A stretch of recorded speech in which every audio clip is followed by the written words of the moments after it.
Today, Jacqueline is teaching our installers how to use a Lite Rise operating system. The Lite Rise operating system can be found on a number of shades. What's unique about the Lite Rise system is you can push or pull the shade to the desired location on the window.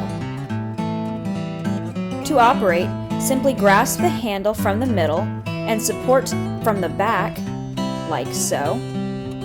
This will keep the handle from breaking when operating. Then gently pull the shade down to its desired position. To put the shade up, simply push it up and it will stay in its desired location.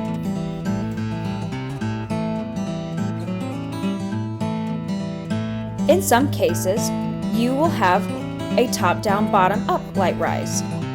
To operate this, simply press the top of the headrail and push the top down to its desired location. Then, to raise, simply support the handle and gently push up.